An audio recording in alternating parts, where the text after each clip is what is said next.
Salam, hörmətli müəllimlər, axşamınız xeyir olsun. Yəqin ki, məni hamı eşidir. Bir dəqiqə görüntünü də açacağam.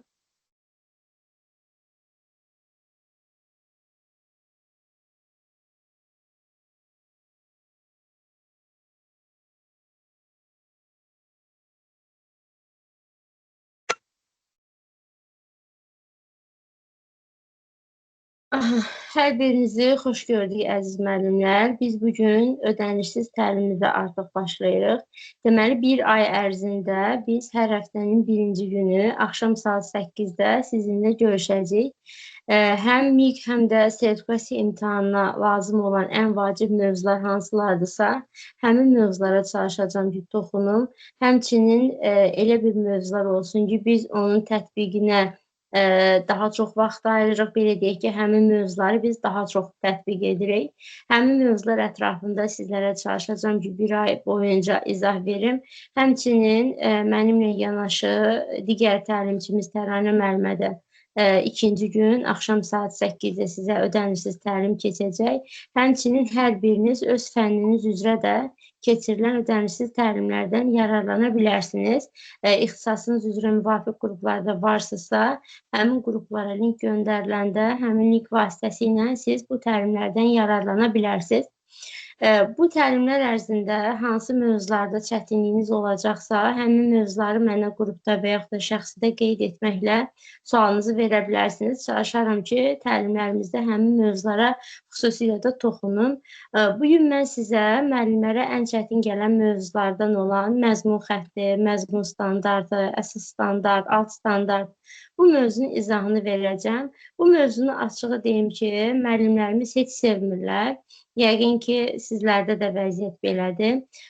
Sevməməyinizə səbəb bu ola bilər ki, biraz sizə çətin gələ bilər. Məsələn, rəqəmlərin açılışı, biz nə zaman deyək ki, 3-1-2-nin mənasını necə başa düşürük və yaxud da 3-1-in mənası nədir, o rəqəmlər nə ifadə edir, biz məzmun xətti deyəndə nə başa düşürük, məzmun standartı deyəndə nə başa düşürük, məzmun xəttinin məzmun standartının fərqi nədən ibarətdir?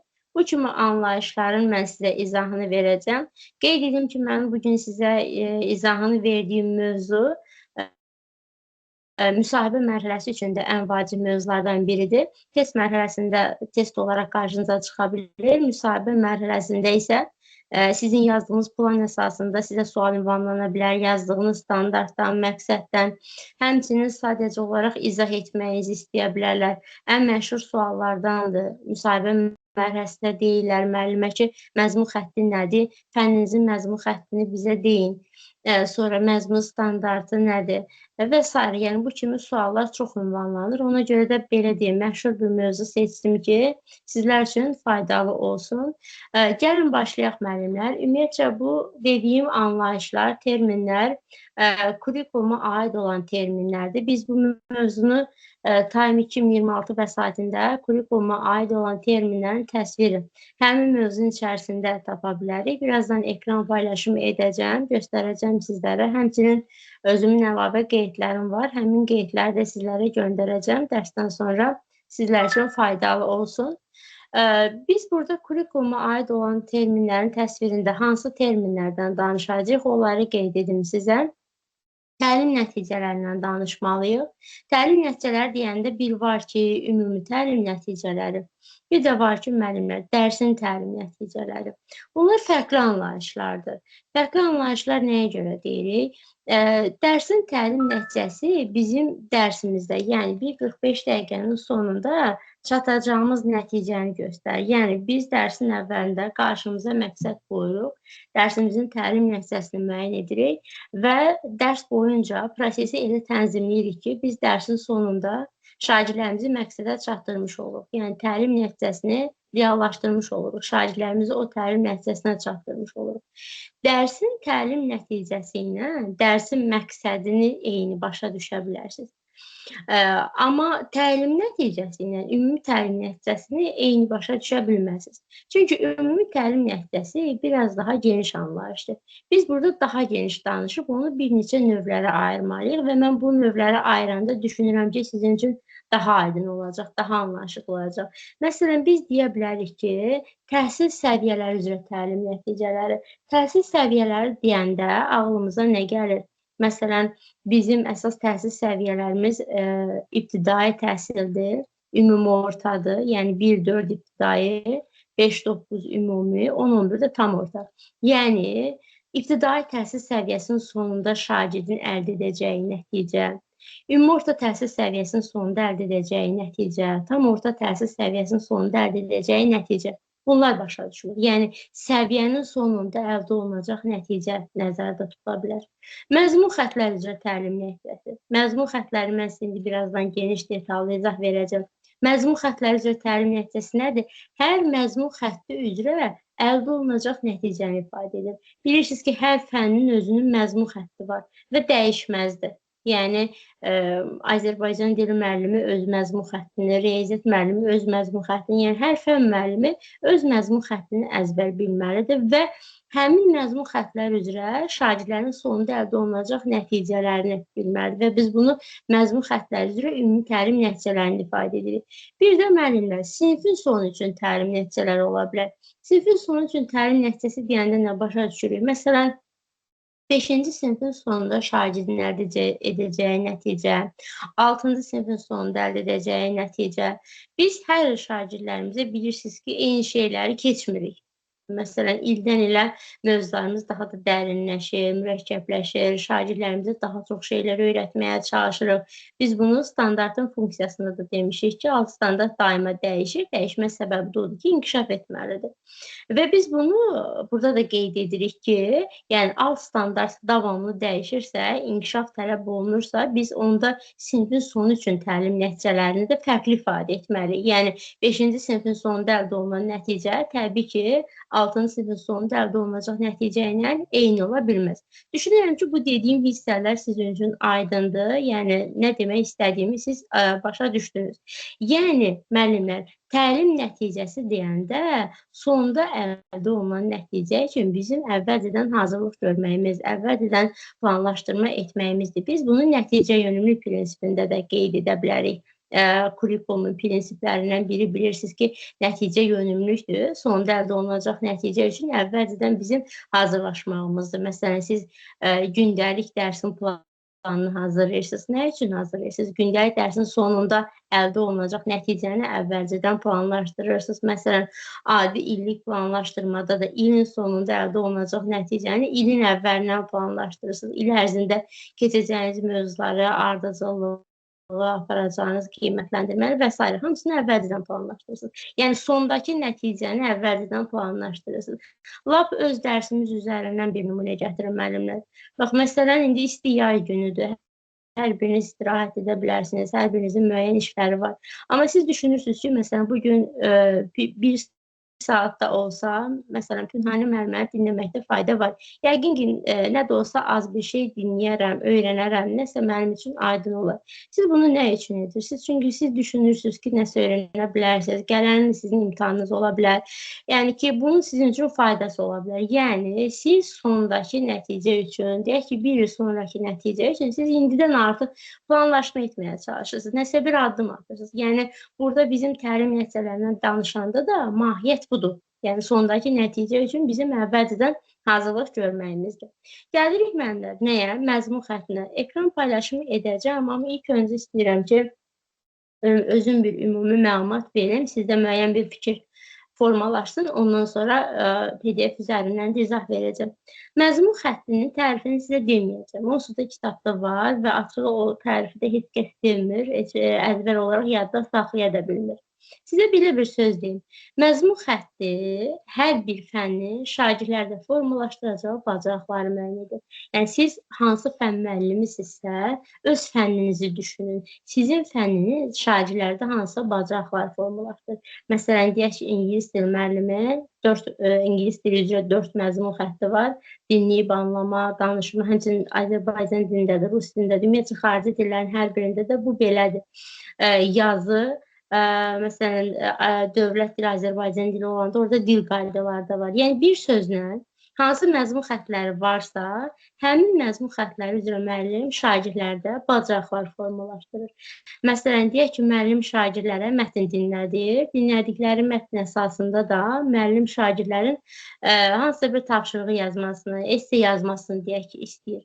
Burada biz dinləyib anlama məzmun xəttini görə bilirik. Sonra məsələn yazı məzmun xəttini görə bilirik. Yəni müəllim bu tapşırıq vasitəsilə elə bilin ki, şagirdlərin həm dinləyib anlama bacarıqlarını, həm də yazı bacarıqlarını formalaşdırmış olur. Yəni ki, sizin məzmun xəttiniz elə bil ki, sizin fənninizin yoludurmu, istiqamətidirmi? Yəni ki, yol göstərir. Sizin məzmun xəttiniz, sizin fənniniz şagirdlərdə hansı bacarıqları formalaşdırırsa onu göstərir. Yəni, hər bir fənnin keçirilməsində məqsəd var. Məqsəd nə ola bilər? Şagirdə hansısa bacarıq formalaşdırmaq və bu bacarığı formalaşdırmaq təyin edən kəmiyyət bizim məzmun xəttimiz olacaq. Məzmun xətti dəyişməzdir müəllimlər, heç vaxt dəyişmir.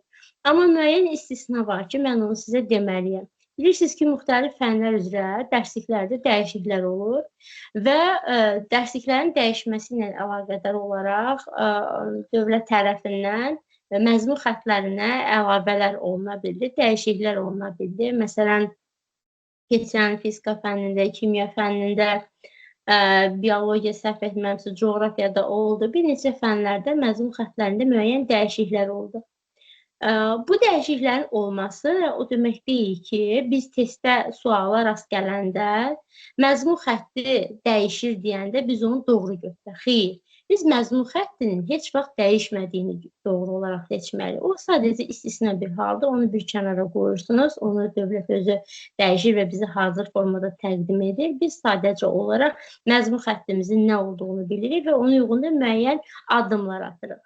Biz hər birimiz öz fənnimizin məzmun xəttini əzbər bilirik. Bizim fənnimizin məzmun xətti bizim qarşımıza harda çıxır və biz onu hardan bilməliyik.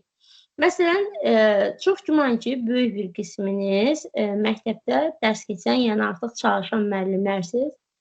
Jurnalın sağ tərəfində, məktəb jurnalının sağ tərəfində, yəni adlar yox, o birisi hissədə mövzuların adı olan yerdə məzmun standartları deyə bir başlıq var. Bir gözünüzün qarşısına gətirin. Orada siz mövzunun adını yazırsınız və mövzunun adını yazandan sonra orada standart qeyd edirsiniz. Orada sizin göstərdiyiniz standart, yəni 3 rəqəmdən ibarət olur. O sizin alt standartınızdır, metodik vəsaitdə göstərilən alt standartdır. Həm də sizin məzmun standartınızdır. İndi sizə sual yaranacaq ki, müəllimə, bəs əgər məzmun standartıdırsa, biz niyə alt standartı götürüb yazırıq və yaxud da alt standart tərsinə, yəni məzmun standartı deyəndə alt standart deyəndə məzmun standartını biz niyə yazırıq? Səbəb nədir? İlk öncə məzmun standartını deyim. Məzmun standartı, müəllimlər, şagirdlərin bilik bacarıq səviyyəsinə qoyulan tələbdir. Və biz məzmun standartını iki hissəyə bölürük. Əsas standart və alt standart. Bizim elə bilin ki, o yazdığımız 3 rəqəm ki var, o rəqəmlərdən birinci yerdə dayanan bizim məzmun xəttimizi göstərir. İkinci yerdə dayanan rəqəm bizim əsas standartımızı göstərir. Üçüncü yerdə dayanan rəqəm isə, yəni artıq üçüncü rəqəm gəlirsə, o üçü birlikdə bizim artıq alt standartımızı göstərir. Və alt standart da, əsas standart da hər biri məzmun standartına daxil olduğu üçün o testlərdə bizim qarşımıza eyni ilə çıxa bilər və bizim jurnalda onu eyni yazmamıza da səbəb odur. Elə bilin ki, bilirsiniz necə? Məsələn, 5-in içində 2 də var, 3 də var. 5-i 2 hissəyə ayırsaq, məsələn, 2-1 götürə bilərik, 3-1 götürə bilərik. Biz 2-ni 5-ə daxil edə bilərikmi? Bəli, onsuz da 5-in içində 2 var və yaxud da 5-in içində 3 var. Elə bilin ki, bax, bu məzmun standartının içərisində əsas və alt standartın olmasında biz deyə bilərik ki, hə, onsuz da əsas standart məzmun standartının növüdür deyə onun xüsusiyyətlərini daşıya bilər. Alt standart məzmun standartının növüdür deyə onun xüsusiyyətlərini daşıya bilər. Yəni, müəllimlər, uzun sözün qısası, nə demək istəyirəm? Siz məzmun standartının bayaq dediyim tərifinə, hansı ki, şagirdlərin bilik bacarıq səviyyəsinə qoyulan tələbdir. Bax, bu tərifə alt standartın tərifində də rast gələ bilərsiniz. Əsas standartın tərifində də rast gələ bilərsiniz, məzmun standartının tərifində də rast gələ bilərsiniz. Bilirsiniz ki, bu daha çox uyğunsuzluq testləri ki var, cədvəl şəklində verilir. Yazır ki, məsələn, yuxarıda uyğunluq gözlənilmişdir və yaxud da uyğunluq pozulmuşdur. Uyğunluq gözlənilmişdir deyəndə doğrudursa doğrunun altdan doğrunu seçməliyik, yanlışın altdan yanlışı seçməliyik. Tərsinə olanda uyğunluq pozulmuşdur deyəndə doğrunun altdan yanlışı, yanlışın altdan doğrunu seçməliyik. Ən çox, yəni sualların içərisində bu tip cədvəl suallarında, məsələn, orada qeyd edir ki, şagirdlərin bilik bacarıq səviyyəsinə qoyulan tələb, məsələn, 6 standart. Müəllim də bunu məzmun standartında görür və düşünür ki, yox, bu onun tərifi deyil, məzmun standartıdır, onun tərifidir, amma cavablara baxır ki, xeyr, elə deyil, doğru götürülür. Yəni, bu halda sizi yanıltmasın. Sözüm ona ki, onsuz da məzmun standartının növündə var deyə, ikisini də biz ona aid edə bilərik. İndi mən bunu paylaşım edib qısaca yenidən sizə izah verəcəm. Rəqəmləri yazaraq sizlərə göstərəcəm. Ən əsas məsələlərdən biri, müəllimlər həmişə sual verir. Müəllimə, biz o rəqəmləri əzbər bilməliyikmi? Biz o rəqəmlərin hamısını əzbər yadımızda saxlamalıyıqmı? Xeyr, müəllimlər, bu yəni mümkünsüz bir şeydir. Təsəvvür edin ki, məsələn, siz deyək ki, riyaziyyat müəllimisiniz. 5-dən 11-ə qədər riyaziyyat fənnini tədris edirsiniz. Hər bir sinif üzrə də standartlar fərqlidir, fərqli cümlələrdir. Hər rəqəmin belə deyəndə cümləsi fərqlidir. Yəni, müəllim o cümləni əzbər şəklində yadında saxlaya bilməz, bu mümkün deyil. Bəziləri ola bilər ki, bilsin, amma yəni elə bir tələb yoxdur ki, müəllim əzbər şəkildə standartı bilsin. Yaxşı, necə olmalıdır? Bizim alt standartımız bizə metodik vəsaitdə hazır olaraq təqdim olunur. Bizim əsas işimiz, əsas yükümüz ondan ibarətdir ki, biz o bizim kitabımızda bizə təqdim olunan həmin alt standartdan dərsimizin məqsədini çıxaraq, dərsimizin məqsədini təyin edək. Məsələn, sizin hansısa bir standartınızı belə deyək də, kiminsə sizdən əzbər şəkildə soruşmağa, belə deyim də, ixtiyarı yoxdur. Siz bugünkü dərsi planlaşdıran zaman siz metodik vəsaitinizdən istifadə edirsiniz, oradan standartı götürürsünüz, sadəcə məqsədi qeyd edirsiniz.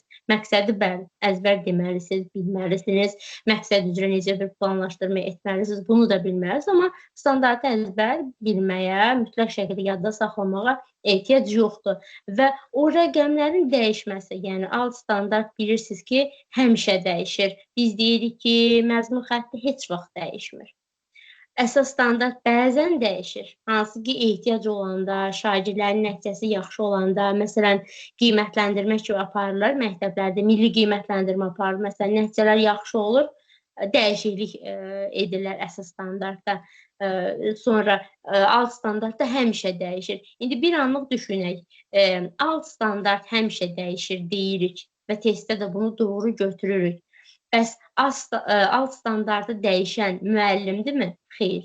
Məsələn, siz müəllimsiniz, mən də müəlliməm.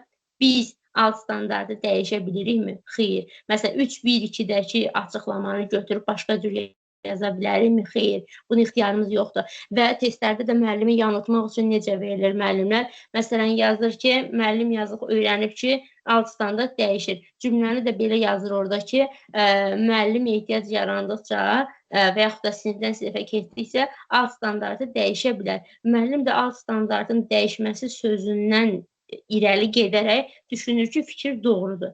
Xeyr, əslində bu fikir doğru deyil. Səbəb nədir? Səbəb budur ki, alt standart həmişə dəyişsə də, onu dəyişən biz deyilik, onu dəyişən dövlət, o bizə hazır formada təqdim olunur, yəni Təhsil İnstitutu tərəfindən, Təhsil Nazirliyi tərəfindən təsdiqlənir və hazır formada bizə o standartlar təqdim olunur. Yəni dəyişir, amma dəyişən biz deyilik. Testlərdə dəyişir verirsə doğru götürürsünüz, amma onu dəyişən müəllimdə deyəndə, o zaman artıq biraz daha düşünürsünüz və diqqətli olursunuz, onu dəyişən biz müəllimlər deyilik. Biz sadəcə olaraq standartdan məqsəd çıxarda bilirik. Bu bizim alt standartımız. Biz alt standartın mütləq şəkildə 4 əsas funksiyasını bilməliyik və düşünürəm də hər biriniz bunu çox gözəl bilirsiniz. Çünki tətbiq etdiyinizi düşünürəm. Sadəcə termin olaraq, başlıq olaraq nəyin nəyə uyğun olduğunu bilmirsiniz. Məsələn, biz alt standartın funksiyalarının birinin izahında deyirik ki, Dərsin məqsədinin təyin olunması üçün etibarlı zəmin yaradır. Yəni biz buradan başa düşürük ki, bizim təlim nəticəmiz, dərsimizin məqsədi dəqiq, düzgün, aydın olmalıdır. Məsələn, bunu sizlər də bilirsiniz ki, dərsin məqsədi dəqiq olmalıdır, aydın olmalıdır, şagird üçün başa düşülən olmalıdır, anlaşıqlı olmalıdır. Yəni şagird məqsədi müəllim şagirdə təqdim edəndə müəllimin nə demək istədiyi şagirdə aydın olmalıdır. Yəni bilməlidir ki, o bu gün nə öyrənəcək? Məqsədin mahiyyəti nədir?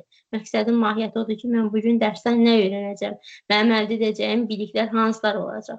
Ən önəmli alt standartın funksiyalarından birincisi budur. Dərsin məqsədinin təyin olunması üçün mütləq şəkildə ən vacib rol oynayır. Dəqiq, düzgün, aydın olmalıdır və dərsimizin məqsədi bilirsiniz ki, təlim nəticəsi SMART qaydasına tabe olmalıdır. Bu ayrıca bir mövzudur, çox o hissələrə toxunmayacaq. Onu ayrıca bir dərsdə izah edəcəm sizlərə. İkinci funksiyada deyirik ki, müəllimlər, təlim strategiyalarının seçilməsində mühüm rol oynayır. Təlim strategiyalarının seçilməsində mühüm rol oynayır deyəndə nə başa düşürük? Strategiya deyəndə nə anlayırıq? İş üsulu və iş forması. Müəllim dərs üçün iş üsulunu, iş formasını necə seçir? Müəllim standarta uyğun üsul forma seçməlidir. Yəni elə bir üsul, elə bir forma seçməlisiniz ki, siz standartın tələbini reallaşdırmalısınız və şagirdləri dərsin məqsədinə çatdırmalısınız.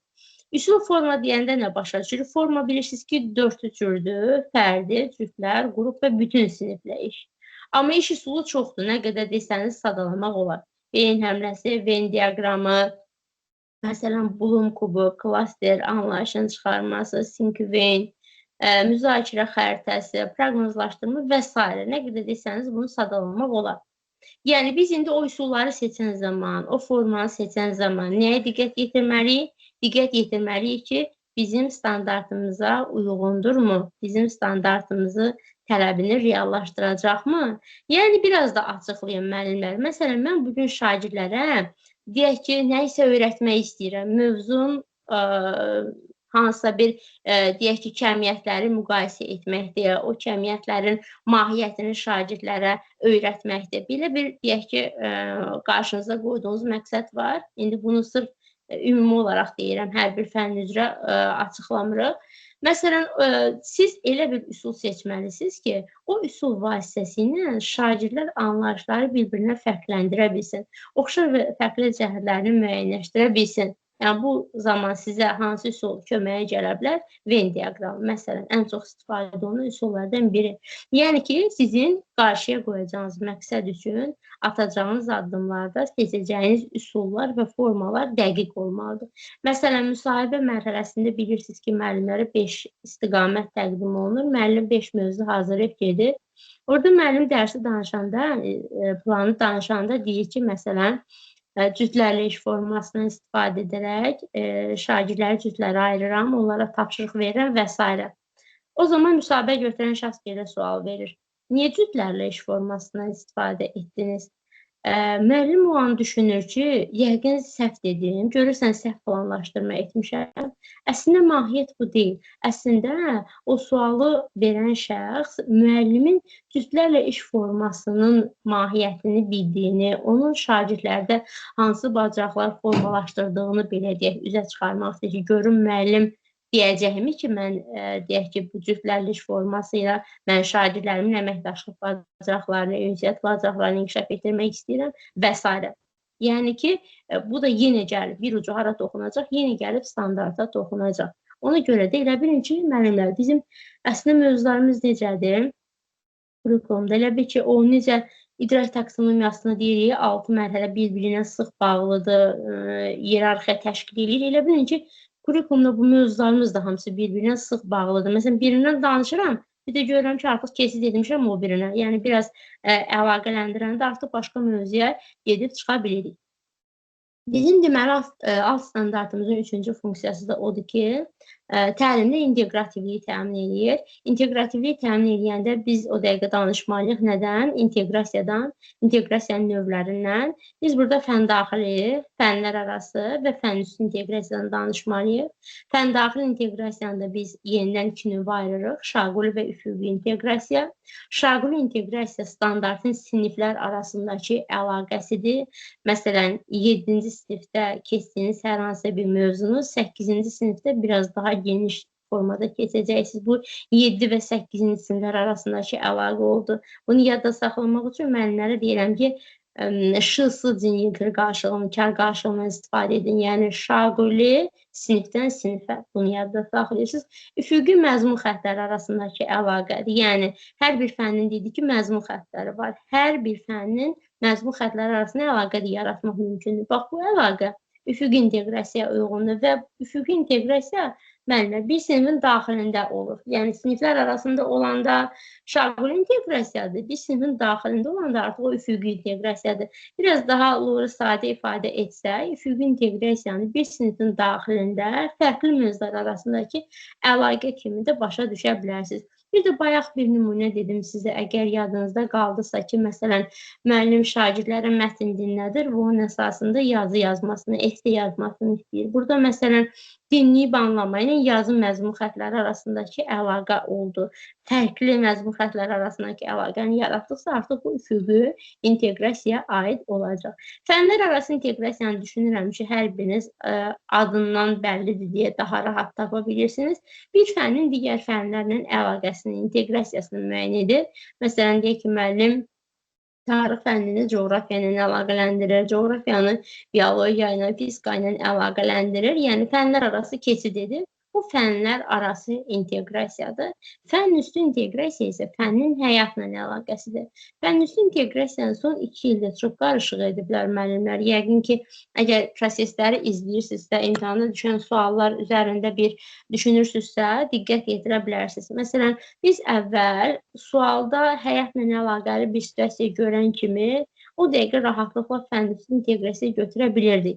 Amma keçənlərdən bu belə deyil müəllimlər. Necə edirik? Həm miqdə, həm sertifikasiyada. Məsələn, sual həyatla bağlı ola bilər. Amma şagird onu sinifdə həyata keçirirsə, sinifdə icra edirsə, biz bunu fənn üstü inteqrasiya götürmürük. Amma son 2 ilə qədər, məsələn, əvvəlki illərdə mənim təlimə qoşulmuşsunuzsa, içim mən qarışıq, bütün təlimçilər hamımız izah edirdik ki, fənn üstü inteqrasiyada həyatla əlaqəli bir dənə nəsə görürsünüzsə, həyatda tətbiqlə bağlı o fənn üstü inteqrasiya götürürüz. Amma indi elə deyil. İndi nə axtarmalısınız? Axtarmalısınız ki, verilən nümunədə müəllim izah etdiyini, şagird öyrəndiyini gedib özü sərbəst həyata keçiribmi, özü sərbəst formada tətbiq edibmi? Əgər bu hal varsa, o halda fənn üstü inteqrasiya götürülür.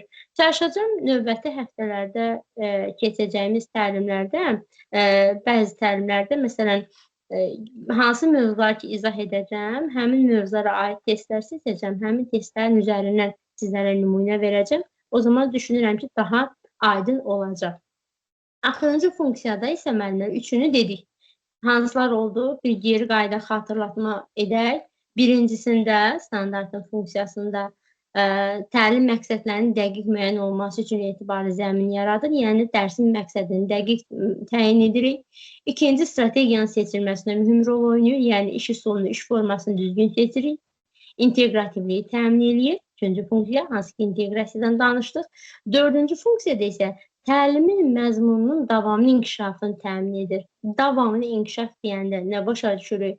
Bayaq sizə qeyd etdim ki, bizim alt standartımız sinifdən sinifə keçdikcə dəyişir. Yəni, biz hər il uşaqlara eyni şeyləri izah etmirik. O zaman uşaqların məktəbə gəlməsinin bir mahiyyəti olmazdı. Məsələn, 5-ci sinifdə öyrəndiyin 6-da da eyni şey keçməyəcək ki, 6-da biraz daha çətin keçəcək, biraz fərqli mövzular keçəcək. Bax, budur. Alt standartın dəyişməsi deyəndə biz bunu başa düşürük. Yəni, dəyişiklik olmalıdır ki, inkişaf ola bilsin. Məsələn, adi belə bir deyim də var, bilərsiniz yəqin ki, məsələn, bizim bu günümüz dünənimizdən fərqlidirsə, deməli, biz inkişafa doğru gedirik. Yəni, həmin o nümunə üzərindən standartı da düşünə bilərsiniz ki, biz əgər siniflər üzrə standartın dəyişməsindən danışırıqsa, Deməli, biz burada inkişafdan da danışa bilərik. Bu alt standartın 4 funksiyasıdır müəllimlər. Bu ümumiyyətlə standartı başa düşmək üçün, onun mahiyyətini anlamaq üçün sizlərə köməkdir. İndi mən sizə bu izah etdiyimi qısa PDF üzərində də göstərəcəm. Sonra nə aydın olmasa yenidən baxarıq. Bir dəqiqə gözləyin, mən ekran paylaşımı edim. Bir dəqiqə müəllimlər.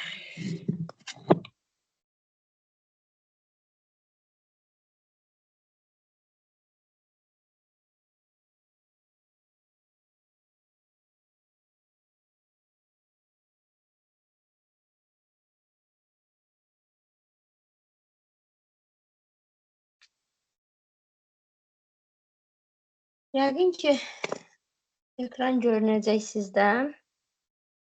Bir dəqiqə açılsın. Deməli, vəsaiti də əgər kimdə yoxdursa, yazar mənə göndərərəm və ya elə qruplara ataram. Time 2026 vəsaitindən istifadə edə bilərsiniz. Yəni, 26-27-ci tədris ilində də, tədrisin sonunda olacaq MİQ və SERTPRES imtahanında da bu vəsait keçərli olacaq. Bu iki imtahanda da biz bu vəsaitdən istifadə etdik və nəticələrimiz də yaxşı oldu. Həmçinin özümün əlavə qeydlərim olur, onu da müəllimlərə göndərirəm kömək məqsədi ilə. Həmçinin sizlərə də inşallah göndərəcəm. Deməli, bu mövzumuz səhifə 7-dədir, 2026-cı ilin vəsaitində. Burada ümumi təlim nəticəsi. Baxın, fənn kurikulumuna aid terminlərin təsviri. Birinci ümumi təlim nəticələri qeyd olunub. Mənimsənilməsi nəzərdə tutulan əvvəlcədən müəyyənləşdirilmiş təlim nailiyyətlərinin konkret səviyyəsi. Görürsünüz, nə uzun-uzadı bir tərif oldu, düzdürmü? Mən bayaq amma sizə necə izah elədim? Mən bayaq sizə bu tərifi demədim. Sizə dediyim o idi ki, biz həmişə sondakı nəticə üçün əvvəlcədən hazırlaşırıq, əvvəlcədən bir addım atırıq. Və sondakı nəticə üçün əvvəlcədən hazırlaşmamız bizim sondakı nəticəni düzgün əldə etməyimizə köməklik edir. Məsələn, biz burada dedik ki, təhsil səviyyələri üzrə təlim nəticəsi, məzmun xəttləri üzrə təlim nəticəsi, sinifin sonu üçün təlim nəticəsi, yəni hər birində biz sondakı nəticə üçün çalışırıq. Bu tərifin mahiyyətini açıqlasaq, yəni cümləni biraz parçalasaq, baxın, mənimsənilməsi nəzərdə tutulan. Yəni, gəlin düşünək. Biz nə etmək istəyirik? Biz deyək ki, hansısa bir mövzunu şagirdlərə öyrətmək istəyirik. Bunu əvvəlcədən nəzərimizdə tuturuqmu? Bəli. Bayaq mən sizə nə dedim? Sondakı nəticə üçün əvvəlcədən hazırlaşmamız, əvvəlcədən bir iş görməyimiz. Yəni, əvvəlcədən biz bunu nəzərdə tuturuqmu? Bəli. Bunun üçün biz addım atırıqmı? Bəli. Yəni, ümumi təlim nəticəsi deyəndə biz bunu başa düşürük. Gəlirik məzmun xəttinin tərifinə. Fənn üzrə ümumi təlim nəticəsinin reallaşmasını təmin etmək üçün müəyyən olmuş məzmunun zəruri hissəsi. Gördünüz, bu da nə uzun-uzadı bir tərif oldu. Əzbərləməyin, yadda saxlamayın əzbər. Ehtiyac yoxdur. Testdə onsuzda elə bir dövrə gəlib çatmışıq ki, bir 4 il bundan əvvəl olsaydı, deyirdim ki, hə, müəllimlər bilin, tərif əzbər soruşula bilir, testdə qarşınıza çıxa bilir. Amma son illərdir ki, düşən suallar MİQ-də də, SERTPRES-də də nədən ibarət? İstiasiyalardan ibarətdir. Yəni, daha çox tətbiqə köklənir. Ona görə də siz məzmun xəttinin mahiyyətini bilsəz yetərlidir. Mahiyyət nədir? Fənnin şagirdlərdə formalaşdırdığı bacarıqlar. Məsələn, düşünək. Deyək ki, siz hansısa fənn müəllimisiniz. Fənniniz üzrə 5 məzmun xətti varsa, siz 5 istiqamət üzrə bacarıq formalaşdırırsınız. 4 məzmun xəttiniz varsa, 4 istiqamət üzrə bacarıq formalaşdırırsınız. Bu məzmun xəttinin mahiyyətidir. Bizim məktəbdə yazdığımız o standartımız ki var, orada birinci gələn rəqəm dedik ki, bizim məzmun xəttimizdir. Son 2 ildir ki, bizim standartımızın əvvəlində sinif də qeyd olunur. Yəqin ki, bayaq dediyim kimi işləyən müəllimlər siz metodik vəsaitinizə baxırsınız, planlaşdırmanızda da bu qeyd olunur. Məsələn, deyək ki, söhbət 7-ci sinifdən gedirsə, 7 sonra 3-2-1 yazılır. Söhbət 6-cı sinifdən gedirsə, 6 sonra 3-2-1 yazılır. Amma son 2 ilə qədər bilərsiniz də, yəqin ki, bu 6-7 söhbəti yox idi. Elə söhbət, məsələn, 7-ci sinifdən gedirsə, metodik vəsait onsuz da 7-yə aid deyə orada 3-2-1 sadəcə bilirdi ki, burada söhbət 7-ci sinifdəki 3-2 birdən gedir, amma indi elə deyil. Qarşısına sinif də yazdı. Yəni o çıxaraq işarəsinin qarşısındakı rəqəm sinifi göstərir. Bu heç bunu qoyuruq bir kənara. Bu anlaşıqlıdır deyə düşünürəm. Digər yazdığımız bax bu 3 rəqəm ki var. 3, 2, 1. Burada bizim birinci gələn rəqəmimiz 3 bizim məzmun xəttimizdir. 2 bizim standartımızdır. Sonda gələn rəqəm də bizim alt standartımızdır. Yəni 3-ü bir yerdə olanda artıq alt standart olur. Təkcə birin mahiyyəti yoxdur. Məsələn, 3 ayrıca məzmun xəttidir. Elə bilin ki, 3-2 əsas standartdır. Artıq 3-2-1 olanda bu çevrilir alt standarta. Yəni təkcə düşünməyin ki, təkcə 1 deməkdir alt standart. Xeyr. Yəni ki, burada 1, ən birinci gələn rəqəmimiz bizim məzmun xəttimizi göstərir. İkinci yerdə dayanan rəqəmimiz əsas standartımızı göstərir.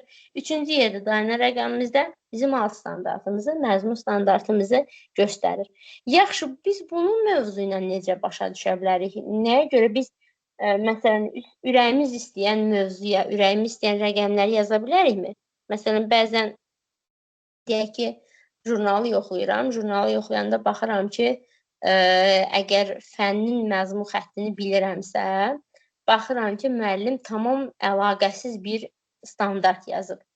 Məsələn, mövzu dinləyib anlama ilə bağlı bir mətindir.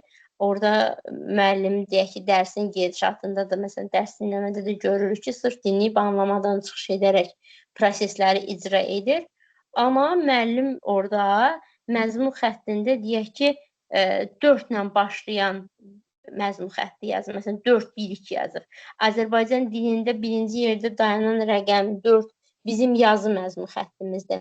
Amma məsələn, dinləyib anlamaydısa, o 1 ilə başlamalıydı. Yəni ki, əlaqə var. O rəqəmlər boşuna yazılmır. Müəllim bəzən unudur ki, deyək ki, hansısa bir mövzu standartını yazmamışam, kimdə ona baxam, götürün bir dənə rəqəm yazım, özümüzün 3 dənə rəqəm yazım, olsun standart. Yəni, başa çıxmayan bilməyəcək, bəli. Amma başa çıxan adam oradakı səhvi çox rahatlıqla görə bilər ki, mahiyyət nədən ibarətdir. Yəni, bizim o yazdığımız rəqəmlər vasitəsilə bizim mövzumuz tamamilə bəlli ola bilər ki, bu mövzu bəli, bu standarta uyğundurmu? Əsas standart o 2 rəqəmin ki, açıqlaması var, ikinci 3-2. Ona da biz heç bir müdaxilə etmirik. O da bəzən dəyişir dedik, onu da biz dəyişiklik etmirik. O da bizə hazır formada gəlir. Bizim əsas işimiz bax bu alt standartdandır. Yəni bu 3 rəqəmi ki, bir yerdə yazırıq. Bu bizim alt standartımızı göstərir və biz bu alt standartdan məzmun, alt standartdan dərsimizin məqsədini, təlim nəticəsini çıxaran zaman istifadə edirik və demək olar ki, heç ona da əziyyət çəkməyimizə ehtiyac olmur. Çünki metodik vəsaitdə o qədər rahat təqdim ediblər ki, elə bilin nədir, standartı göstərib və o standarta aid ola biləcək bütün məqsədləri çıxarıb hazır təqdim edib. Sadəcə olaraq müəllim nə etməlidir? Sadəcə olaraq müəllim baxmalıdır ki, mən bugünkü dərsi keçən zaman mən şagirdlərimi bu məqsədə çatdıra bilərəmmi? Yəni, dərsin gedişatı hamısı bir-birinə uyğun olmalıdır. Məsələn, bizim dərsimizin planlaşmasında bizə ən vacib olan, ən önəmli olan nələrdir? Bir dənə ona diqqət yetirək. Birinci, elə bilin ki, müəllimlər, alt standartımızdır, alt standartımız. Alt standartdan bizim çıxartdığımız dərsin məqsədidir. Dərsin məqsədi və yaxud da bilirsiniz ki, dərsin təlim nəticəsi, bunlar dedik, eyni anlayışlar olaraq başa düşülə bilər. Ümumi təlim nəticəsi geniş anlayışdır dedik. Amma dərsin təlim nəticəsi dərsin sonunda əldə olunacaq nəticəni göstərir. Deməli, alt standartdır. Alt standartdan biz dərsin məqsədini müəyyən edirik. Dərsin məqsədi əsasında, dərsin təlim nəticəsi əsasında biz qiymətləndirmə meyarlarını müəyyən edirik. Qiymətləndirmə meyarları və bu üçü bir-birinə mütləq şəkildə uyğun olmalıdır və meyar əsasında da biz şagirdlərimizə rəy veririk müəllimlər. Məsələn, son 2 ildə, xüsusilə də keçən il müsahibə mərhələsində müəllimin yazdığı meyarlar əsasında müəllimin səviyyələrə uyğun rəy verməsi istənilirdi. Yəni bu sizdə də belə olacaq. Həmçinin testlərdə də bu sizin qarşınıza çıxacaq. İndi bu ardıcıllığa diqqət yetirməliyik. Hamısı bir-birinə uyğun olmalıdır. Məsələn, söhbət nədən gedir? Deyək ki, müəllim bu gün müxtəsər vurma düsturlarını keçəcək. Müəllimin standartı müxtəsər vurma düsturlarına aid olmalıdır. Müəllimin məqsədi müxtəsər vurma düsturlarına aid olmalıdır. Məsələn, müxtəsər vurma düsturlarını tətbiq edərək çoxhədlini vuruqlara ayırır. Deyək ki, belə bir məqsəd müəyyən etdik. Meyar da həmin məqsədə uyğun olmalıdır. Müəllim meyar deyəndə nə başa düşür? Bayaqdan meyar deyirəm, bəlkə sizlər üçün aydın deyil. Meyar nədir? Meyar odur ki, mən nəyi qiymətləndirəcəm? Yəni, nəyi qiymətləndirirəm şagirdlərdə? Mən əgər bugün dərsdə müxtəsər vurma düsturundan danışıramsa, şagirdə onu izah edirəmsə, deməli, mən şagirddən qayıdıb o danışdığımı soruşmalıyam. Mən bunu qiymətləndirməliyəm. Məsələn, belə deyim də, müəllimlər, artıq 40 dəqiqədir ki, dərsimiz başlayıb, 1 saata yaxındır. Mən 1 saata yaxındır ki, terminlərdən danışıram, standart, məqsəd və s. bunlardan, məzmun xətti.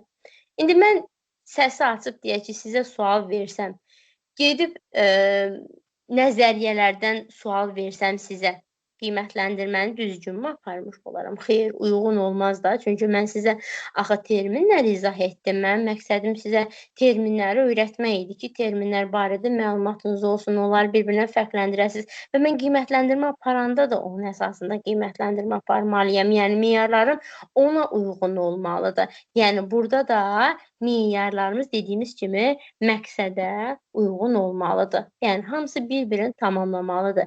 Məsələn, siz icmal yazanda nəyə diqqət yetirin müəllimlər? Gündəlik dərs planını hazırlayan zaman işləyən müəllimlərsiniz və yaxud da deyək ki, müsahibə verəcəksiniz bu il və yaxud da gələn il. Müsahibəni çox uzaqda görməyin. Bir də görəcəksiniz ki, gözünüzü yumub açacaqsınız, testi vermişsiniz, artıq müsahibəyə hazırlaşırsınız. Və yaxud da heç müsahibəni də qoyun bir kənara. İşləyən müəllimlərsiniz. Məktəbə o qədər monitorinqə gələnlər olur. Yəni, o qədər səhvlər tuturlar ki, sizdə. Yəni, əgər məlumatlı olsanız, kiminsə sizə tutduğu qüsurun nə dərəcədə doğru olub olmadığını siz özünüz təyin edə bilərsiniz. Məsələn, müəllim deyək ki, plan yazıb, planda standart, məqsəd bir-birinə uyğundur, amma meyarlar tamam fərqlidir. Bu da niyə belə olur müəllimlər? Metodik vəsaitdə, məsələn, bir neçə məqsəd göstərir, bir neçə meyar göstərir. Müəllim də onun hamısını durub planı yazası deyək ki, seçir. Məsələn, 5 məqsəd idi, birini götürdü, ikisini götürdü. 6-7 dənə meyar idi, birini götürdü, ikisini götürdü. Başqa məqsədə aid olan meyarı özü götürmədiyi məqsəd üçün götürüb yazdı. Axı, o zaman da uyğunluq təşkil etməyəcək. Yəni, bir-birinə düzgün şəkildə üst-üstə düşməyəcək. Yəni, bir sözlə nədən danışırıqsa, onun da qiymətləndirməsini aparmalıyıq. Onun üzərindən biz çıxış etməliyik. Burada uyğunluq prinsipi gözlənilməlidir. Biz dərsin bu məqsədi ilə bağlı bir neçə məqamda qeyd edim. Biz dərsin məqsədini bilirsiniz ki, həddən artıq çox götürməli deyilik, çata biləcəyimiz qədər. Yəni, şərt orada bizim 10 dənə, 15 dənə məqsəd yazmağımız deyil. Bunun heç bir mahiyyəti yoxdur və yaxud da 5-6 dənə, 10-15 çox dedim. 5-6 dənə məqsədə ehtiyac yoxdur. Şagirdlərimizi neçə məqsədə çatdırırıqsa, o qədər məqsəd təyin edə bilərik. Çünki ən önəmli olan budur. Yəni, nəyi reallaşdıra bilirsinizsə, siz ona uyğun addım atmalısınız. Məsələn, 2 ola bilər, 3 ola bilər, 1 də ola bilər, fərqi yoxdur. Əsas odur ki, sizin o seçdiyiniz bir məqsəddirmi, 2 məqsəddirmi, şagirdlər o məqsədə çata bilsinlər. Dərsin sonunda müəllimlər, şagirdlər o məqsədə çatmış olsunlar. Və məqsədi müəllim dərsin əvvəlində bilirsiniz ki, şagirdlərə elan etməlidir. Dərsin əvvəli deyəndə hansı məqamı nəzərdə tuturuq? Nə vaxt elan etməlidir? Bir bu hissəsini açıqlayaq. Dərsin əvvəli deyəndə adətən motivasiya mərhələsindən sonraki hissə başa düşülür. Yəni, müəllim prosesdə şagirdləri cəlb etdi, artıq nə edə bilər? Məqsədi şagirdlərə elan edə bilər. Ən önəmli, ən vacib məqamlardan biri odur ki, müəllim məqsədi şagirdlərə yazmalıdırmı lövhədə, yoxsa şifahi mi deməlidir, yoxsa əzbərlətməlidirmi? Bu həmişə müəllimlərin, belə deyək, müəllimlərə qaranlıq qalan bir məqamdır. Biz dərsin məqsədini vaxtımız varsa lövhədə yaza bilərik. Vaxt yoxdursa, biz sinifə daxil olan kimi dərsə başlayırıqsa və bizim dərsimizdə kimsə dinləyirsə, onu uzun-uzadı lövhədə yazıb ona ən az bir minimum 5 dəqiqə vaxt sərf etməyimizə ehtiyac yoxdur və bunu sizə kimsə qüsur tuta bilməz. Bax, mən bunu deyirəm müəllimlər, yəni bilirsiniz necə, çox təlimçi çox şey deyə bilər, yəni hər kəs də özünə görə haqlı ola bilər. Amma mən 10 ildən artıq stajım var. Həm məktəb rəhbəri olaraq çalışıram, məktəb direktoru olaraq çalışıram, monitorinqlərə gedirəm, həm agentlik tərəfindən, həm təhsil institutu tərəfindən, həm regional tərəfindən. Yəni sözüm ona ki, sözümə etibar edə bilərsiniz. Məsələn, sizə gəlib kimsə desə ki, misal üçün, ay Səbinə müəllimə, siz niyə dərsi keçəndə dərsin məqsədini lövhədə yazmadınız? Sizə bunu qüsur kimi tutdu. Əgər siz şagirdlərə məqsədi şifahi dedinizsə dərsə başlayanda, kim olur olsun, sizə o səhvi tutmağa ixtiyarı yoxdur. İçi mən qarışıq, mən gəlmişəm sizin monitorinq etməyə. Əgər mən qulağımla eşitdimsə ki, siz bunu şifahi səsləndirdiniz ki, uşaqlar, bizim dərsimizin məqsədi bugün nədir? Və sonda da şagirdlər doğrudan da o məqsədə çatdılarsa, yəni mənim orada bir qüsur olaraq deməyim ki, bunu niyə lövhədə yazmamısınız? Bu artıq, necə deyim, bir yanlış anlayışdır, bir səhv anlayışdır. Yəni, bunu sizin doğru olanı bilmənizdə sizin özünüz üçün bir fayda var. Ola bilər ki, baxın, müəllim məqsədi dərsin əvvəlində səsləndirir, lap vaxtı var, lövhədə də yazıb. Hər şeyi deyib. Amma iş burasıdır ki, müəllim o məqsədə şagirdləri çatdıra bilməyib. Yəni, planını edib, məqsədi də deyib, səsləndirib də. Amma dərsin sonunda uşaqlar bugünkü dərsdən heç nəyə başa düşə bilməyiblər. Yəni, bugünkü dərsdən heç nəyə anlaya bilməyiblər. Yəni, biz burada nəyə görürük? Müəllimin şagirdləri məqsədə çatdıra bilmədiyini görürük. Bu halda mən sizə qüsur tuta bilərəmmi? Bəli, tuta bilərəm. Nə olsun ki, dediniz məqsədi? Mənə nə lazımdır? Mənə sizin o məqsədə şagirdlərinizi çatdırmağınız lazımdır. Yəni, o halda artıq fikir söyləyə bilərik. Bu kimi məqamlarla bağlı kimin nəsə sualı olarsa, qrupda da qeyd edər. Çalışacağam ki, növbəti dərslərimizdə bu standartdan məqsəd çıxarması qaydasına sizlər üçün toxunum. Orada SMART qaydası var, SMART qaydasının açıqlamasını veririk. Həmin hissələri sizə detallı şəkildə izah edim. Bugünkü dərsimizdən siz ümumi təlim nəticələridir, məzmun xəttidir, ondan sonra alt standart, məzmun standartıdır. Bunların izahını bilməlisiniz. Bir də müəllimlər, mən sizə bayaq izah etdiyim inteqrasiya idi. Mən inteqrasiyanı sizə nə üçün izah etdim? Çünki inteqrasiya alt standartın 3-cü funksiyasında biz dedik ki, təlimdə inteqrativliyi təmin edir. Təlimdə inteqrativliyi təmin edir deyəndə nədən danışdıq? Şaquli inteqrasiyadan, üfüqi inteqrasiyadan. Bu hansı inteqrasiyanın növü oldu? Bu fəndaxil inteqrasiyanın növü oldu. Şaquli inteqrasiyanı necə yadda saxladıq? Şaquli inteqrasiyanı ş, s cingiltili kar qarşılığından yadda saxladıq. Yəni, şaquli sözünün şısı, sinifdən sinifə sözünün sısı. Siz 7-də keçdiyiniz dərslə 8-də keçdiyiniz dərsi əlaqələndirirsiniz. O bəzən dərslikdə yazırıq. Məsələn, biz keçən il sizinlə bu mövzuya toxunmuşduq. Məsələn, nümunə gətirir. Bu halda, yəni söhbət şaquli inteqrasiyadan gedə bilər. Üfüqi inteqrasiyadan isə sizin məzmun xətləri arasındakı əlaqənizdən danışdıq. Məsələn, Azərbaycan dili üçün də nümunə gətirdik. Sonra biz dedik fənlər arası inteqrasiya. Bu düşünürəm ki, sizlər üçün aydındır. Bir fənnin digər fənlər arasındakı inteqrasiyasını müəyyən edir, əlaqəsini müəyyən edir. Burada ekranda cədvəl görsənir. Fəndaxili üfüqi inteqrasiya ilə fəndaxili şaquli inteqrasiyanı bir-birindən fərqləndirir. Məsələn, üfüqi inteqrasiyada sinif dəyişmir. Şaquli inteqrasiyada sinif dəyişir. Bunu bayaq mən sizə dedimmi? Dedim. Dedim ki, şaquli fərqli siniflər arasında, üfüqi bir sinif arasındadır. Sonra eyni məzmun xətti saxlanılır fənn daxilində.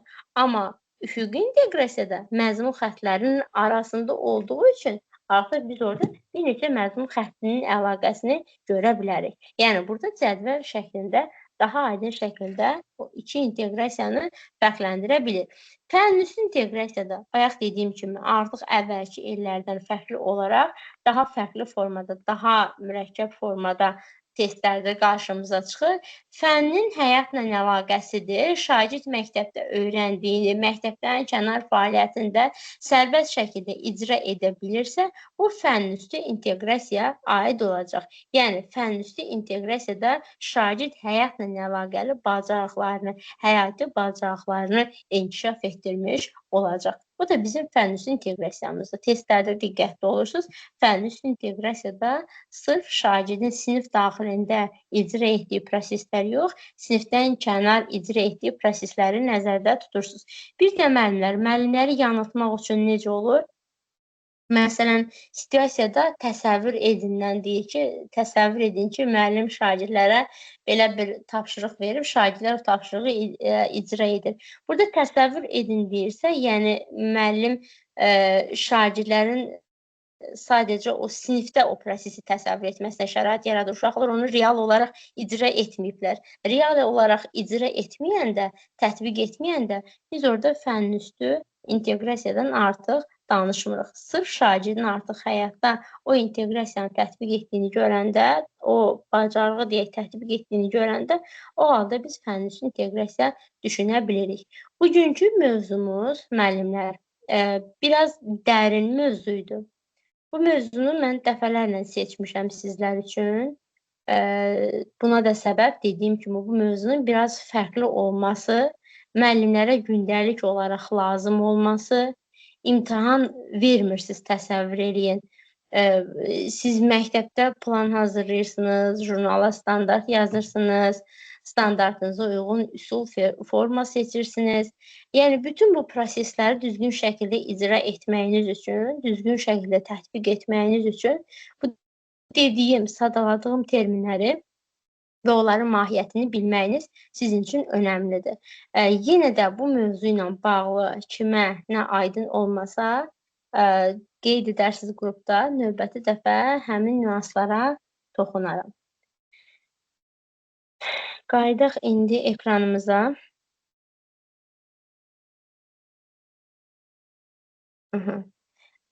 Kiminsə sualı varmı, müəllimlər? Mən 5 dəqiqə qalıb. Kiminsə sualı varsa, əl qaldırsın, mən səsi açacağam, həmin müəllim üçün sualını ünvanlaya bilər. Əvvəlkilərdən fərqli olaraq çalışacağım ki, sizlərə söz verim, sizin suallarınızı cavablayayım. Şəhla müəllimə, bircə dəqiqə səsinizi açın. Buyurun Şəhla müəllimə. Eşidirəm sizi. Səsi açın, mən sizin səsinizi aktivləşdirdim. Siz də telefonda səsinizi açın, buyurun.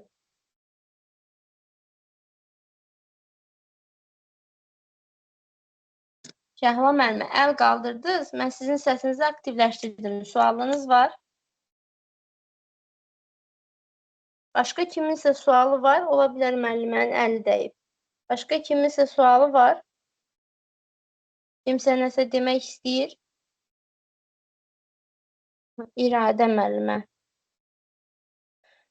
İradə müəllimə, səsinizi açacağam. Buyurun İradə müəllimə.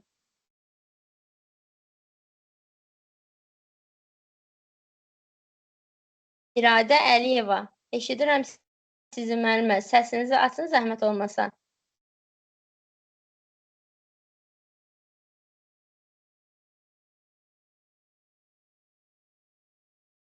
İradə müəllimə, siz də aça bilmirsiniz səsi, axı mən aktivləşdirmişəm. Yaxşı, Lalə müəllimə, Zülfüqarova, sizin səsinizi aktivləşdirəcəm, buyurun. Görüm, siz deyə biləcəksiniz. Axşamınız xeyir olsun müəllimə. Bir şey soruşmaq istəyirəm. Bugünkü dərsi videosunu sonra izləyə biləcəyəm? Bəli, göndərəcəm birazdan. YouTube üzərindən izləyəcəksiniz. Aha, çox sağ olun müəllimə, elə onu istədim. Sağ olun. Sizə sağ olun. Aha. Aygün müəllimə, sizi də eşidəcəm. Buyurun, Aygün Abbasova. Axşamınız xeyir müəlliməm.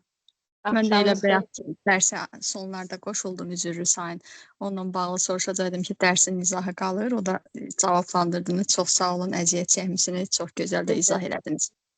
Çox sağ olun, təşəkkür edirəm, xoşdur. İzləyəcəksiniz inşallah, narahat olmayın. Çox Aha, sağ olun. Günel müəllimə, sağ olun. Günel Ömərova. Sizin də səsinizi açdım. Buyurun Günel müəllimə. Axşamınız xeyir müəllimə. Bağışlayın, narahat Axşamınız. edirəm. Buyurun. Müəllimə, bilmək istəyərdim, görüm. Bax, sinxron, asinxron və yaxud da problem və layihə əsaslı dərslər. Bax, bunlardan suallar düşür müsahibədə. Bəli, müəllimə. Müsahibədə, testdə, hansında? Müsahibədə, sertifikasiya müsahibəsində. Sinxron, asinxron indiyə qədər hələ ki soruşmayıblar, hələ ki. Amma problem layihə əsaslı ola bilər, bəli, soruşa bilərlər. Yəni, bunun belə proqram çərçivəsi var ki, məsələn, təxminən hansı mövzulara əhatə edir bu müsahibə mərhələsi? Bəli, müəllimə. O planınızı ki yazırsınız, gündəlik planınızı. O gündəlik planınızı yazan zaman orada hansı mövzulara ki toxunursunuz, o mövzularda mütləq şəkildə sizə müsahibədə sual verilə bilər. Bu mövzular hansılardır? Standart, mütləq şəkildə. Məqsəd, dərsin məqsədi, qiymətləndirmənin növlərindən, aparılmasının hər birindən, qiymətləndirmənin vasitələrindən, qiymətləndirmənin prinsiplərindən hər birindən sual ünvanlana bilər. Sonra gündəlik planda nə qeyd edirik? Məsələn, motivasiyamız olur. Motivasiyanı necə qururuq? Gündəlik planda nə olur əlavə? Refleksiya olur. Refleksiyanı necə aparırıq? Refleksiyanın hansı üsulları var? Bunlar ola bilər. Yəni ki, sonra məsələn iş üsulumuz, iş formamız, bunlar bizim gündəlik planımıza daxildir. İş üsulu, iş forması ola bilər.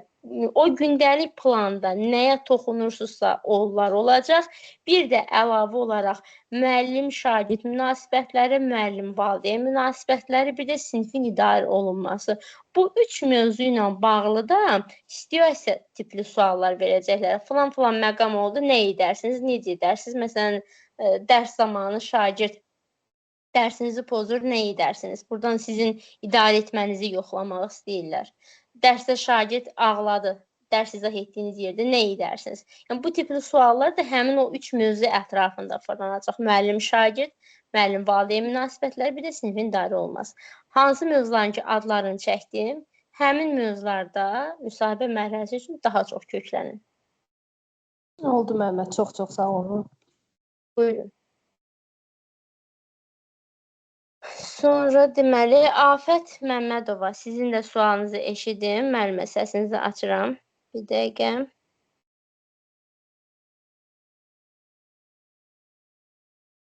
Buyurun Afət müəllimə, siz də səsi açın, eşidirəm sizi.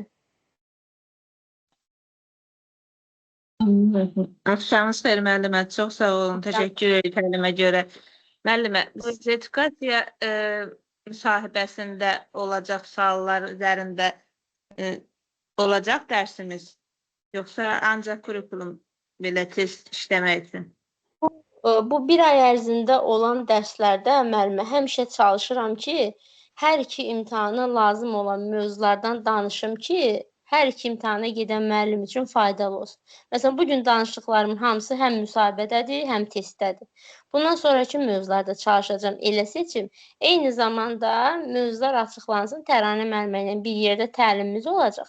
Canlı müsahibələr götürəcəyik. O halda sırf müsahibəyə aid olacaq. Çox sağ olun. Buyurun. Sonra deməli, Rahibə, üzr istəyirəm. Rahibə Kərimova, buyurun müəllimə, siz də sualınızı verin. Rahibə müəllimə, buyurun. Axşamınız xeyir müəllim. Axşamınız xeyir. Müsahibə mərhələsi üçün iş üsullarının hamısını əzbərləmək lazımdır müəllimə. Mən nəyi məsləhət görürəm müəllimə? O 5 plan ki yazacaqsınız, O 5 planda hansı üsulları ki göstərsəz, planınız üçün hansı üsulları ki seçsəz, o üsullar barədə xüsusilə ətraflı öyrənin. Ən çox onlara köklənin. Məsələn, planı danışanda Venn diaqramının adını çəkdisə, onunla bağlı bilin ki, hansı bacarıq formalaşır. Beyin həmləsinin adını çəkdisə, onunla bağlı mütləq bilin. Klasterin adını çəkdisə, həmçinin. Qrupla iş formasının adını çəkdisə, mütləq onun detallarını da bilin. Üstünlüyü nədir, mənfi tərəfləri nədir. Yəni, orada ən çox özünüzün göstərdiyiniz üsul forma nədirsə, ən çox onları öyrənin. Çox sağ olun müəllimə, dəstəyiniz üçün. Xoşdur müəllimə, buyurun. Şəhla müəllimə, mən sizin səsinizi yenidən açacağım. Görün, aça bilirsinizmi? Siz də sualınızı verə bilirsiniz. Şəhla müəllimə, eşidirsiniz?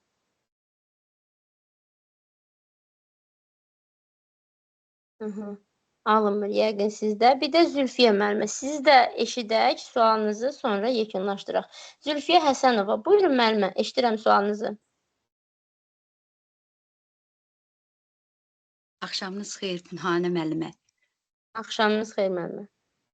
Sizə biraz, yəni bu dərsdən kənarda danışacağam müəllimə. Mən 2023-də imtahan verəcəm, ikinci şans olaraq.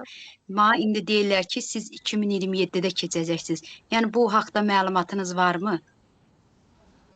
Necə? 23-də vermişsiniz? Birinci Bəli. dəfə nə vaxt vermişsinizsə, həmin ilin 5 ili tamam olanda verəcəksiniz. Oldu müəllimə, çox sağ olun. Sağ olun müəllimə. Şəhla müəllimə, səsinizi açsınız, buyurun. Eşidirəm sizi. Salam müəllimə. Salam müəllimə. Müəllimə eşidirsinizmi məni? Bəli, buyurun. Hər vaxtınız xeyir olsun. Müəllimlərimizin hər birinə uğurlar arzulayıram.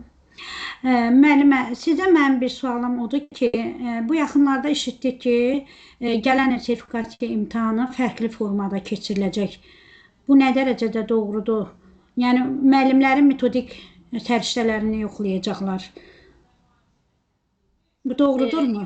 Belə deyək. Bir də ikinci sualımda belə deyək, üzr istəyirəm. Yəni, bu çərçivə formasında mı olacaq, qalacaqmı bu yəni proqram, yoxsa yeni bir proqram çıxmaq ehtimalı var? Hər il çərçivə sənədi yenilənir müəllimə, buyurun. Həm müəllimlərin işə qəbulu, həm də sertifikasiyanın çərçivə sənədi hər ilin qışda, bəzən olur aprel, may, belə bu ərəfələrdə biraz da tez çərçivə sənədi paylaşılır və o çərçivə sənədində hansı mövzular olursa, sırf o mövzular ətrafında suallar düşür, o suallardan kənara çıxılmır. Qaldı ki, imtahanın fərqli formada tətbiq olunmasına düşünürəm ki, proses bir dəfə tam yekunlaşır. Ola bilər ki, növbəti ildən yeni qərarlar verilsin, amma hələ ki, tam rəsmi bir qərar yoxdur. Çox güman ki, nə olacaq? Metodika ilə bağlı sualların sayı artırılacaq. Yəni, bilirsiniz ki, kurikulumdan 10 sualdır sertifikasiyada. Ola bilər ki, sual sayı artıq olsun, 15-20, çox güman ki, 20 ola bilər. Yəni, miqdəki kimi. Əvvəllər də bu belə idi. İlk dəfə sertifikasiya imtahanı olanda 22-ci ildə onda müəllimlər çox etiraz etdilər ki, bəs çətin olacaq, metodikanı öyrənə bilmirik, bizə ehtiyac yoxdur o qədər bilməyə və bu səbəbdən sual sayını 10-a endirdilər. İndi amma görünür ki, ehtiyac var və sualların sayını metodik cəhətdən artırmaq istəyirlər. Dəyişiklik olsa belə bir şey olacaq. Fərqli hələ ki, başqa bir şey yoxdur. Çox sağ olun. Bir də psixoloji nəzəriyyələr var. Onların da düşmə ehtimalı çoxdurmu, azdırmı? Psixoloji nəzəriyyələr bilirsiniz necə düşür müəllimə test mərhələsində? Adı çəkilmir, amma situasiyanı verir. O situasiyanın içərisində müəllimin doğru cavabı tapması üçün o psixoloji nəzəriyyələrdən məlumatlı olması lazımdır.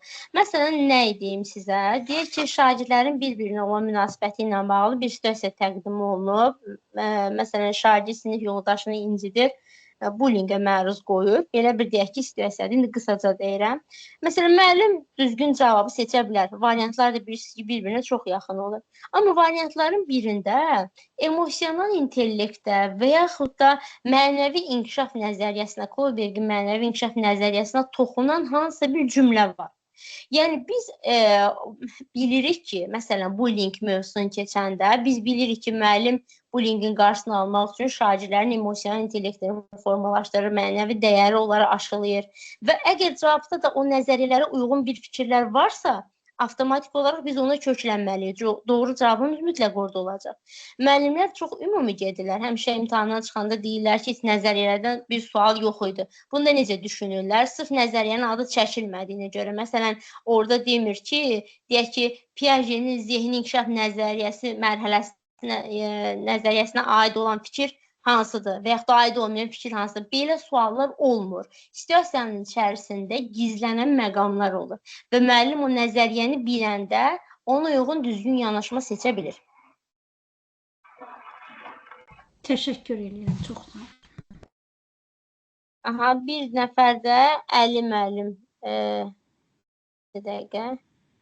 Üzr istəyirəm, Elnur müəllim. Elnur Əskərov. Siz də sualınızı verin, buyurun. Elnur müəllim. Salam, Pınar müəllim, axşamınız xeyir olsun. Təşəkkür edirik təlimə görə. Sualım ondan ibarətdir ki, biz müsahibə mərhələsində 5 icmal təqdim etməliyik. 5 icmalın 5-ini də əzbər öyrənib danışmalı, yoxsa ehtiyac yoxdur, onu kağızdan oxumaq olar müsahibə mərhələsində? Mən kağızdan oxumağa məsləhət görmürəm müəllim. Niyə? Bunu nəyə bənzədirlər? Elə bilin ki, müsahibə mərhələsində o mövzunu danışanda özünüzü bir sinif otağında düşünün və dərs keçirsiniz lövhə önündə. Məsələn, biz dərsi keçəndə uşaqlara demirik ki, uşaqlar bir dəqiqə dayanın, planıma baxın, düzdürmü? Bunu etmirik heç vaxt. Və bunu orada edəndə ki, bir dəqiqə məsələn planıma baxın, bu yaxşı qarşılanmır. İcazə verirlər, amma məsləhət görmürəm. 5 mövzunun 5-i barəsində ətraflı öyrənməyinizi mütləq məsləhət görürəm. Baxın, indiyə qədər müsahibə mərhələsində elə müəllim olub ki, ümumiyyətcə heç bir mövzunu soruşmayıblar. Sadəcə psixoloji suallar veriblər, kurikulumdan sual veriblər və müəllimi göndəriblər. O 5 mövzunun birini də danışdırmayıblar. Elə müəllimim olub ki, müsahibə mərhələsinə hazırlaşan bir dənəsini soruşublar. Yəni 5 dənədən müəllimin özünün könüllü ixtiyarına buraxıblar ki, bizə falan mövzunu, məsələn, istədiyiniz mövzunu danışın. Belə də olur. Və yaxud da özləri deyiblər ki, siz bizə falan mövzunu danışın. Bu da olub. Çox az hallarda, müəllim, çox az hallarda olub ki, 5 mövzunun 5-ini də danışdırıblar. O da, belə deyim də, bəzən o müsahibə götürən biraz tərs xasiyyətli mi olur deyim, fərqli mi olur, necə deyim, biraz çətin adam olur, belə deyək də, Lora dildə. O halda bəzən deyir, hamısını danış. Ola bilər. Ona görə də mən həmişə müəllimlərə məsləhət görürəm ki, bu test mərhələsi deyil. Kompüter deyil ki, sadəcə yazıb çıxasınız. Bu müsahibədir. Biraz ehtiyatlı olursunuz. 5 mövzunun 5-ini də öyrənirsiniz. Ən çox 5 mövzuda diqqət yetirəcəyiniz məqam mütləq məqsədinizi düzgün ifadə edin, standartınızı düzgün ifadə edin, qiymətləndirmə meyarlarını düzgün ifadə edin. Gedişatı onsuz da düzüb qoşub danışacaqsınız. Falan üsuldan istifadə etdim, falan formadan istifadə etdim deyəcəksiniz. Yəni elə bir ki, o 5 mövzunun məqsədini, meyarını öyrənsəz, o 5 mövzunu öyrənmiş olacaqsınız. Nəticə olaraq mən məsləhət görürəm ki, müəllim, ehtiyatı əldən verməyin, 5-ini də yaxşı öyrənin. Bilmək olmur ki, sizin şansınızda necə biri düşəcək və sizdən necə müsahibə götürəcək. Çox sağ olun, Pınar müəllim, minnətdaram, çox sağ olun. Siz də sağ olun. Sizinlə yekunlaşdıracağım müəllimlər dərsimizi. Mənim üçün çox xoşdur sizinlə görüşmək. Düşünürəm ki, sizlər üçün faydalı olacaq. Bundan sonraki həftələrdə də sizə maraqlı gələn mövzulardan seçəcəm. Yenə sonda sizlərə sual ünvanlayacağım. Yəni sizlərin daha doğrusu sualınızı eşitmək istəyəcəm. Nəsə qaranlıq qalan bir sualınız olarsa təbii ki, verə bilərsiniz. Dərslə bağlı da ola bilər, dərsdən əlavə nəsə də qaranlıq qalan bir məqam ola bilər, fəaliyyətinizlə bağlı köməklik göstərməyə çalışaram. Sağ olun müəllimlər, gecəniz xeyrə qalsın.